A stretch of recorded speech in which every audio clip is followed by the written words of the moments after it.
ও মাই god, কি খেলা এটা দেখলাম! কি খেলা দেখলাম! 65 রানে 5 উইকেটের পতনের পরেও 209 রানের টার্গেট পার করে ফেলছে দিল্লি ক্যাপিটালস। দিল্লি ক্যাপিটালস পার করে ফেলছে 209 রানের টার্গেট, যখন 65 রানে তাদের 5 উইকেট পরে গিয়েছিল। সেইখান থেকে দলকে টেনে নিয়েছে বাকি ব্যাটসম্যানরা। লখনৌ সুপার জায়ান্ট আফসোস করতেই পারে, আফসোসটা তাদের প্রাপ্য ছিল না আসলে। কি খেলা দেখাইলো এটা! আমি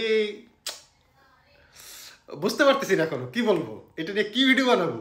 আমি তো খেলা দেখা ছাইড়ে দিছিলাম, যে 65 রানে 5 উইকেট চলে গেছে, ধুর এটা একটা খেলা হইল। কিভাবে কামব্যাক করলো আশুতোষ শর্মা!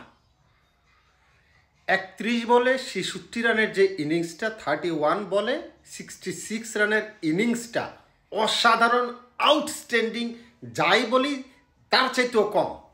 মানে একেবারে হয় না, বলা হয় না, কোনো উপমায় এটার সাথে খাটে না। 5টা 4, 5টা ছক্কা। আমার ভাষায় যদি আমি বলি, 5 বারের জন্য স্থলপথ ব্যবহার করে মাটি কামড়িয়ে বলকে পাঠিয়েছেন সোজা সীমানার বাইরে। 5 বার স্থলপথ ব্যবহার করেছেন এবং 5 বার কিন্তু তিনি বিমান যোগে বল পাঠিয়েছেন, আকাশপথ ব্যবহার করে বল পাঠিয়েছেন সোজা সীমানার বাইরে। আউটস্ট্যান্ডিং বললেও কম হয়ে যায় এই ধরনের ইনিংস। আশুতোষ শর্মা, আমি এই প্লেয়ারটাকে চিনতাম না, কিন্তু আজকে যা খেলা দেখাইলো, হার্টবিট বেড়ে গেছিলো। এক কথায় আমার হার্টবিট বেড়ে গেছিলো। আমি এদিকে ইফতার করতেছিলাম, আমার এখানে ইফতারের টাইম। মানে এটা কি দেখাইলো! বিশেষ করে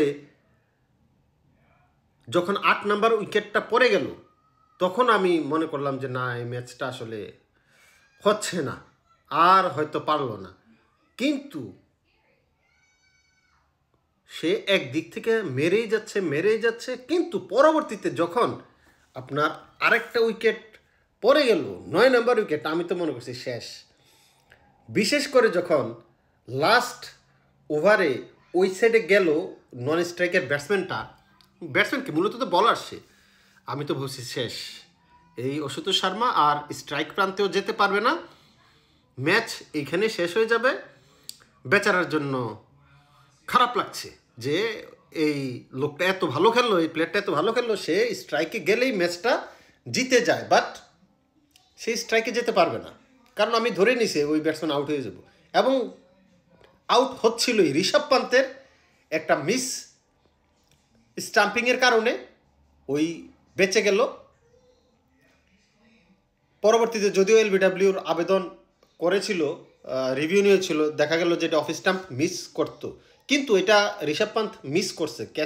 ক্যাচ না, মানে বলটা ধরলে স্টাম্পিং করলে আউট হয়ে যেত, কারণ ডাউন উইকেট আসছিল, অনেকখানি সামনে আসছিল এবং অনেক সময় ছিল।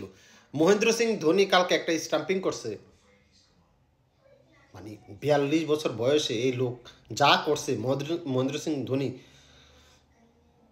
1 সেকেন্ডের কমে, কত জানি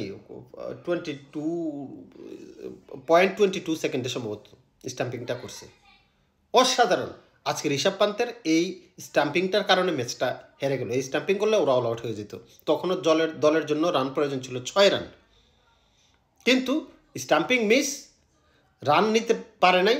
পরের বলে আবার সিঙ্গেল নিয়ে আশুতোষ শর্মা তো ওই দিক দিয়ে চলে গেল। যেটা সিঙ্গেল নিছে এটাও মিসফিল্ডিংয়ে হয়েছে, তবে এটা মিসফিল্ডিং না, এটা ধৈর্য থ্রু করতে 1 রান হয়ে যায়। কিন্তু পরবর্তীতে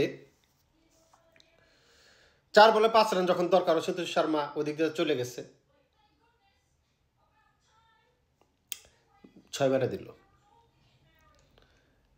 মানে এই ধরনের ম্যাচ কালে ভদ্রে হয়, যেটা আপনি কল্পনাও করতে পারবেন না। এই ধরনের ম্যাচ হয়ে যাবে, এই দল জিতে যাবে, এটা কল্পনাও করা যায় না। এমনই একটা ম্যাচ জিতে গেল, অসাধারণ। তবে ভালো খেলেছে লখনৌ সুপার জায়ান্ট, ভালো খেলেছে, এতে কোনো সন্দেহ নেই। এবং জিতার তারাই ছিল, 65 রানে 5 উইকেট যাওয়ার পরেও তারাই জিতার ছিল। কিন্তু ম্যাচের ভাগ্য ঘুরিয়ে দিয়েছে তারা, লাস্টের ব্যাটসম্যানগুলা ভালো রান করছে। কাঁপতেছে আমার শরীর এখনো, কি ম্যাচে দেখলাম, আউটস্ট্যান্ডিং। এনিওয়ে, সাদাকে সাদা, কালোকে কালো বলিব, সাদাকে কালো, কালোকে সাদা বলিতে পারিব না। আর আইসক্রিম ব্যতীত কারো পা চাটিব না, পা চাটিতে পারিব না। আইসক্রিম চাটতে পারি, রোজ আসছিলাম তো, একটু চাটি।